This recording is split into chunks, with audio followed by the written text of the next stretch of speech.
Welcome back to another episode of the Flying G Huddle, your inside look at Gladwin football. I'm Casey Campbell. I'm your host, as joined each and every week by Gladwin head football coach Mark Jarsfer. Hello, Coach. How are you? Doing all right, Casey.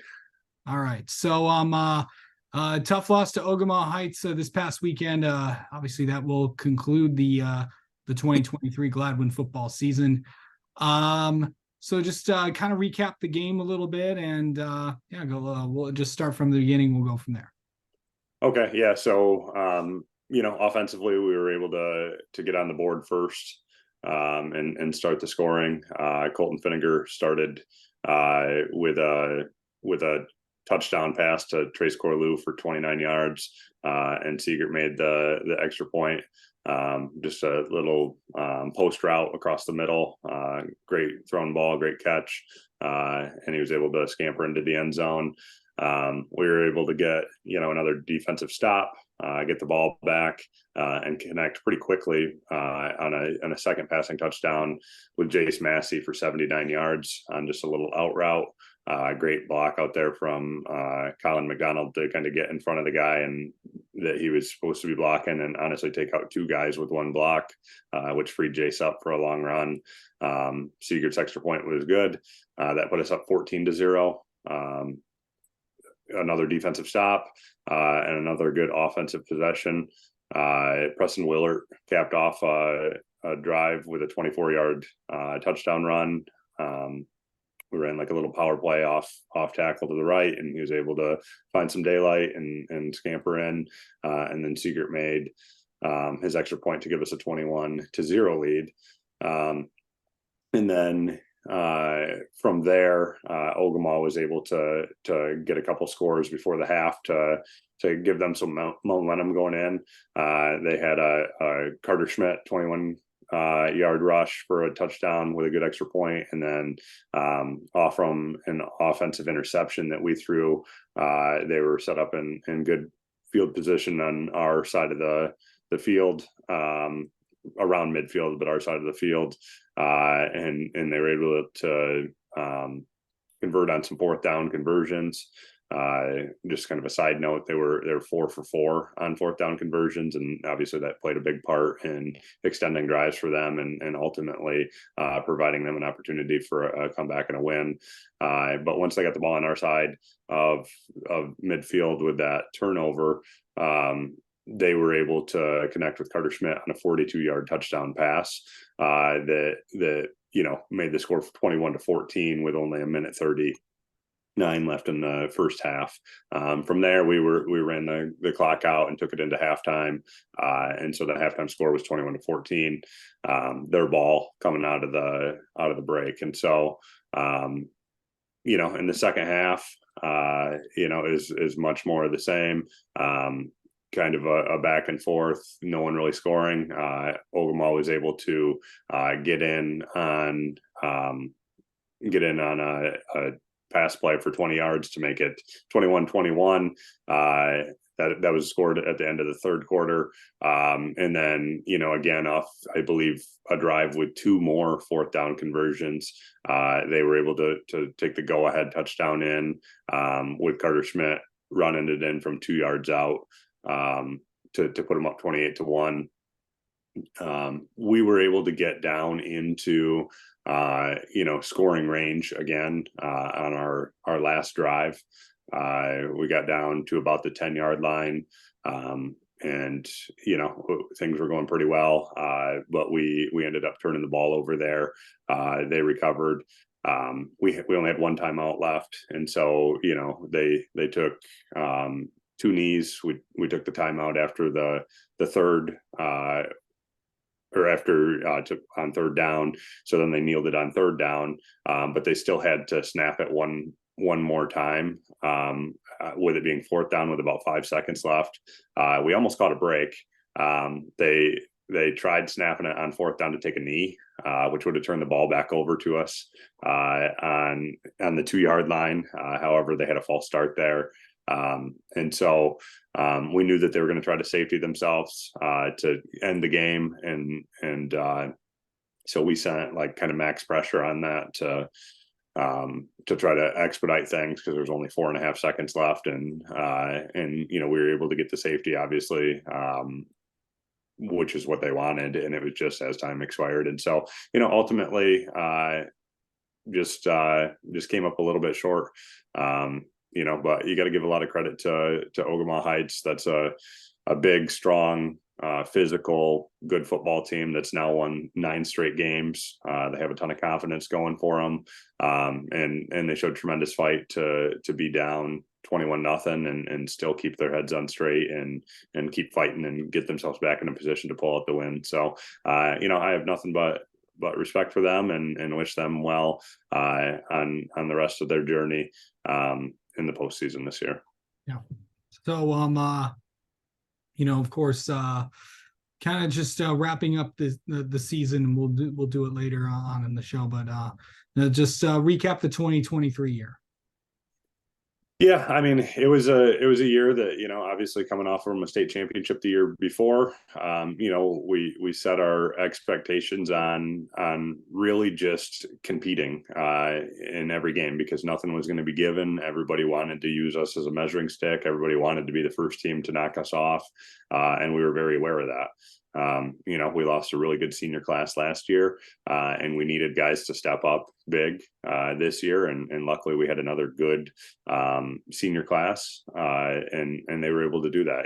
Those guys took right over and showed, good leadership ability in the way that they worked and the way that they prepared, and that sort of thing. And that allowed us, to win another Jackpine Conference championship, qualify again for the playoffs, and really battle in the playoffs with an opportunity to play for another district title, but ultimately just came up short.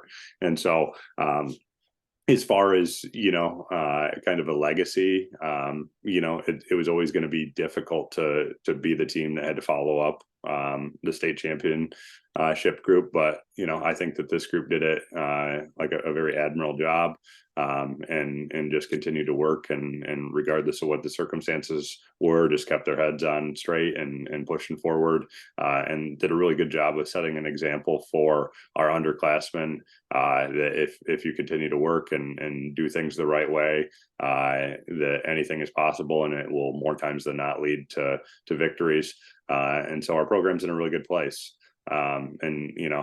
Obviously in the show, I'll talk a lot about the seniors because I'm really grateful for them, and what they were able to contribute to our program. This is a group that when they got into high school, as 9th graders, our program had only won 7 total games in the 4 prior years. And so, they've been a major part of that turnaround. I think while they were in high school, Gladwin football's only lost 8 football games, and won a heck of a lot of them, including a state championship and 3 conference titles. And so, they certainly left their mark on the program and left it in a much better place than what they found it when they came into high school. And so we're grateful for that. Absolutely. All right. Now it's time to award your game MVPs for this week. Okay. And so offensive MVP for this week is Colt Finninger. He just did a great job, managing our offensive game plan and understanding, the ins and outs of what we were trying to do. He put in so much extra time this week, trying to make sure that he was really, on the same page with me is what we were looking for. And, in that recap, you heard me talk about him throwing a couple passing touchdowns and certainly for, a good amount of yards in that game. And, he's a real bright spot in our offense. And the beauty of it is he's only a sophomore. And so, his development and growth this year has been really good. And we're really excited to have him back for the next 2 years. And I truly believe that he's going to be a special player for us. Defensively, Jace Massey, which has kind of been a frequent flyer on our MVPs as well. Coming off from a game last week where, against Frankenmuth, where we didn't perform the best. He really bought in this week. He understood the defensive game plan, and was able to, notice, Ogama formations and get to where we needed him to get on certain things. And he was able to make some impactful plays from the defensive side of the ball as well. And so he's our defensive MVP this week. And then our special teams MVP is Trayton Seeger, who again is another frequent flyer on the MVP side of things for the weekly awards. And a lot of it obviously was 3 for 3 on extra points, which are crucial points in the playoffs. You want to make sure that you can secure every point you can.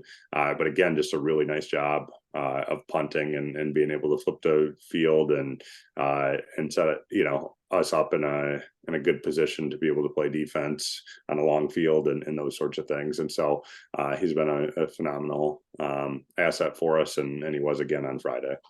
Absolutely. All right, now it's time to award your 2023 season MVPs. All right. For offense, we'll go with Jace Massey.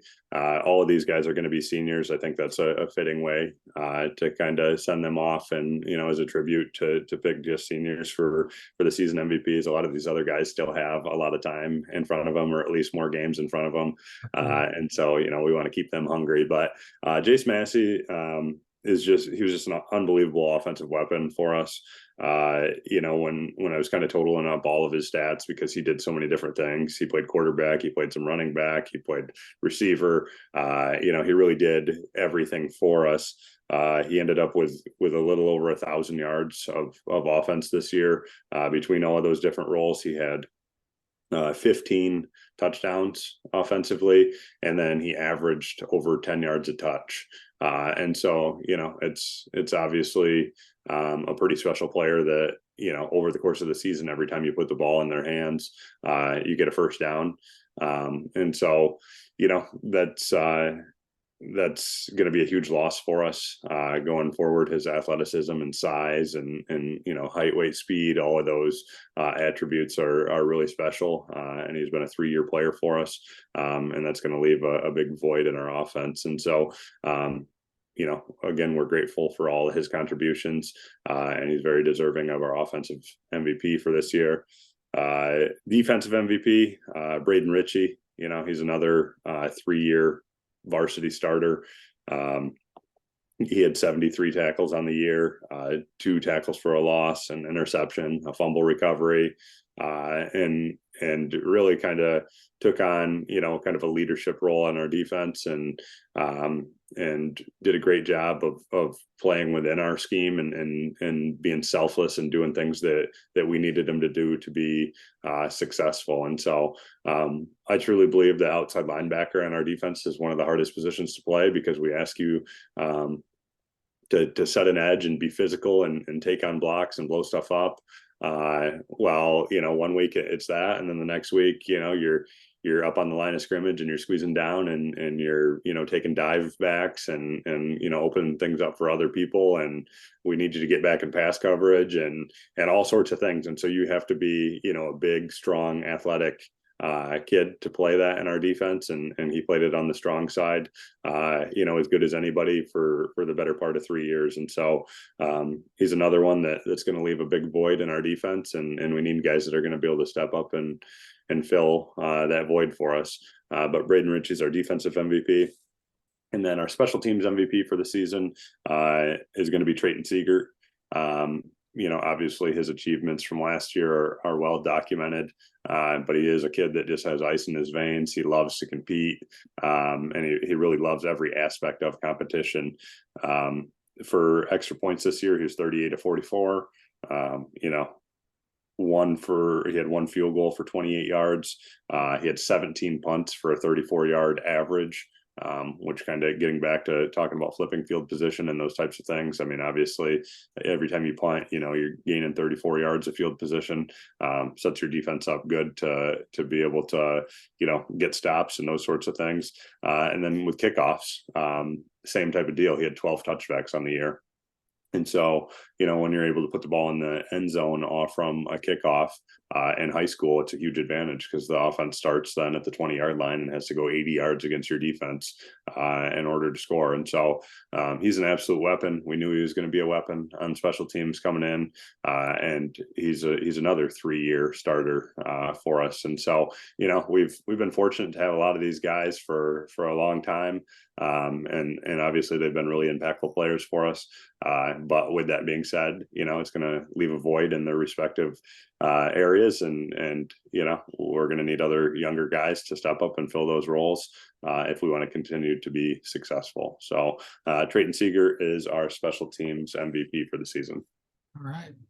I know some other guys have gotten some you know, it's time for those season awards and stuff, but I know the Jackpine Conference, you just announced your selections for that team. A lot of Gladwin guys were well represented in all categories.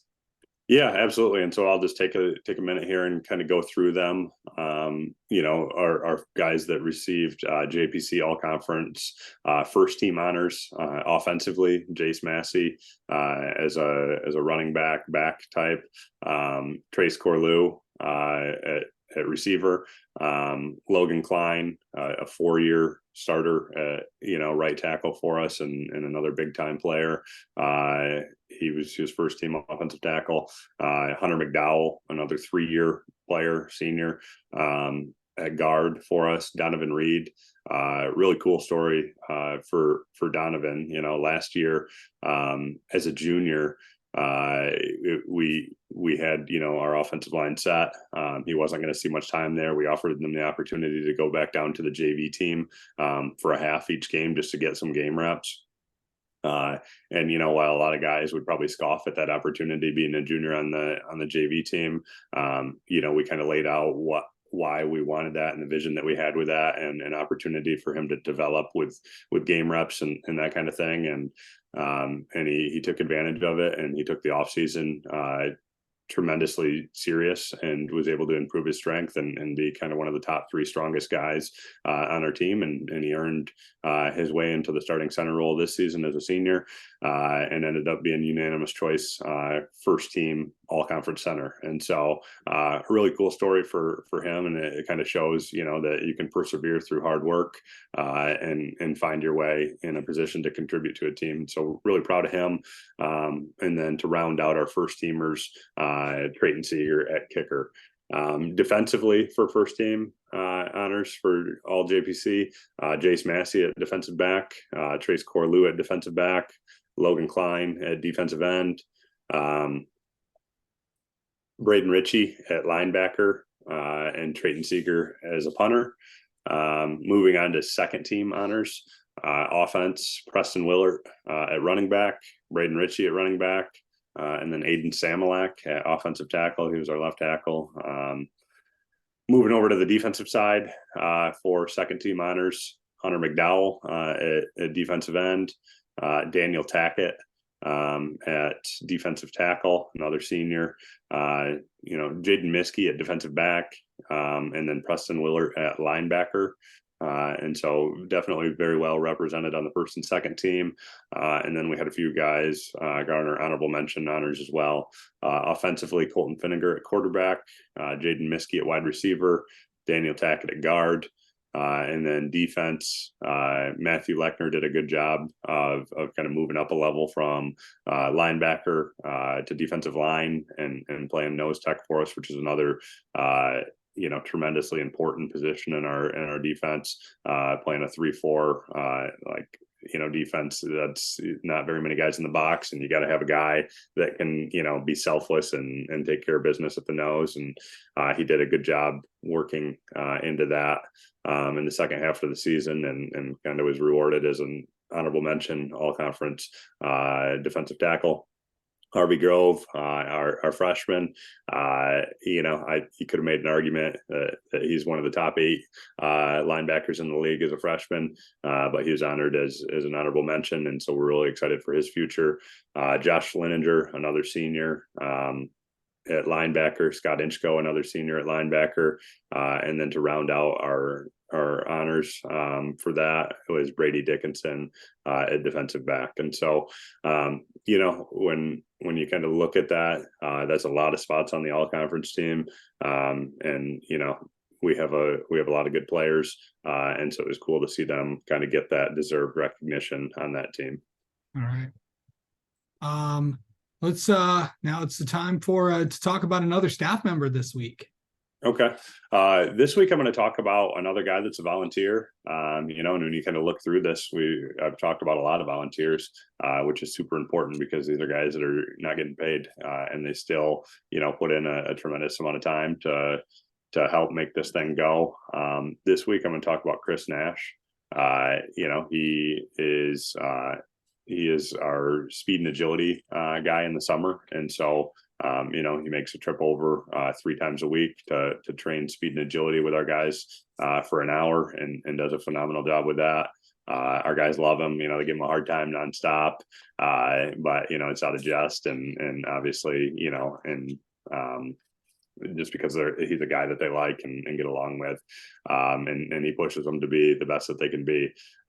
As far as like a coaching aspect, he works with our linebackers and our running backs.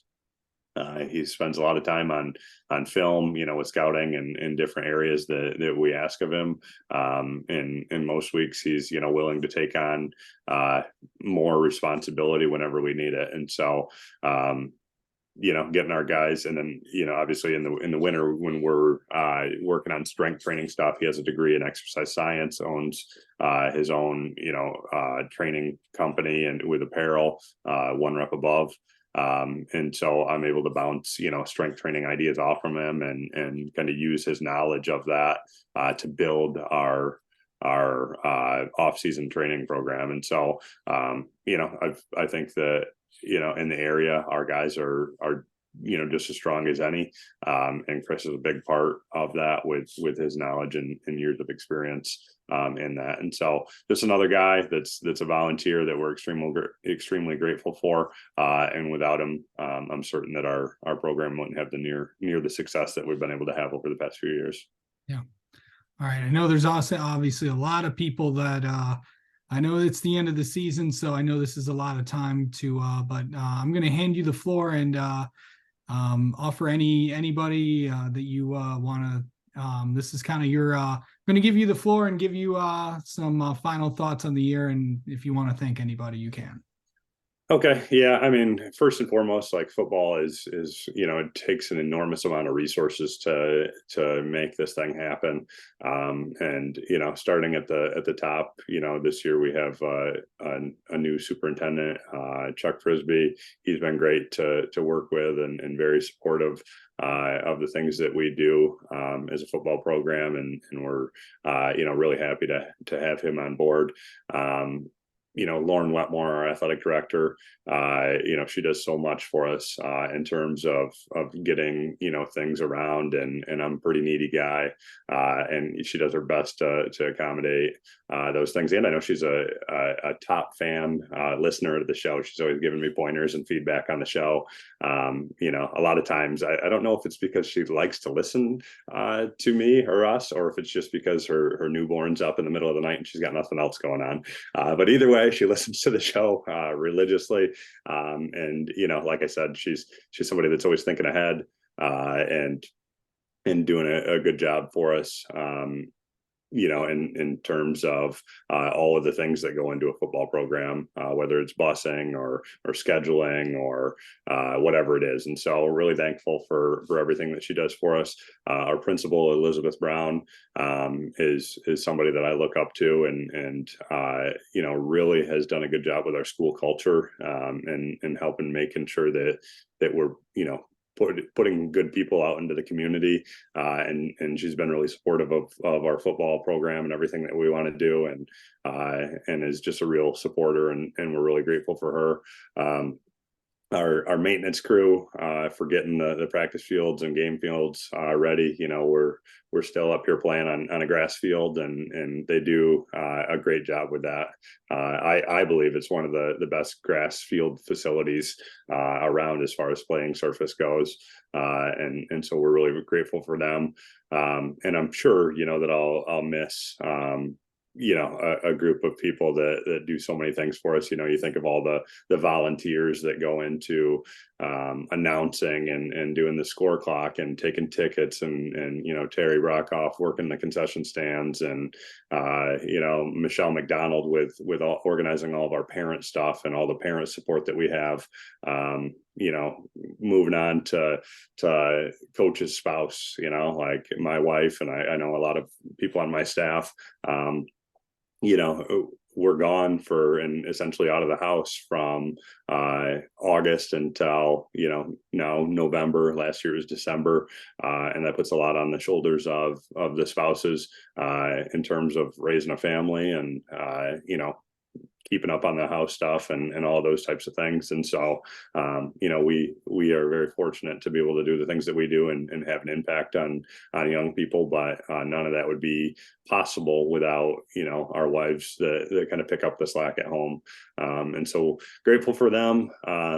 Like I said, I'm sure I'm going to miss somebody. And so, anybody that has played a role in making our program successful, even if I didn't mention them, it would certainly is appreciated. And we're grateful for it. Just to kind of go through some sponsors, we have some sponsors that are in financially and help us out. Football's an expensive sport, and they're in, it feels like year after year. Kind of our top level sponsors for our youth camp this year were Piper's Pub, Richardson's Car Dealership in Gladwin, Burkhart Presidio Insurance, the Sugar Springs Homeowners Association, Beacon and Bridge Markets, Vic Bond Sales, AAA Plumbing and Heating. Special shout out to Phil Willer on that one. I needed him at my house a few times this year for different heating and cooling and plumbing issues, and he was always able to get right over. Greaves Body Shop and Towing, Halko Kwitovich Funeral Home, which I talked about in the past. And then Gladwin Family Chiropractic. That's kind of our top tier sponsorship people. The mid-level sponsorships, Nikki's Family Restaurant. That's one of our assistant coaches, Jeff Goodwin's, his wife's restaurant and family's restaurant. Grateful for them. FED Design and Builders, Greaves Trucking, Chris Muma Forest Products, Goodwin Septic. And then kind of moving on to our last group of sponsors, Aldward Electric Plumbing and Heating. They do a lot for the school. The Wood Shoe Hardware, Cassidy's Construction, Mid-Michigan Chiropractic, and CNS Heating and Cooling. And so, like I said, football is an extremely expensive sport to play, and without businesses like we have in Gladwin, it wouldn't be possible to do a lot of the things that we do. And so just having supportive people like them, is extremely helpful and provides great opportunities for our kids to have, great experiences and be able to accomplish some of the things that they've been able to do. And so extremely grateful for them and look forward, to their partnerships in the coming years as well. Absolutely. There's a few people that I need to thank on my team behind the scenes.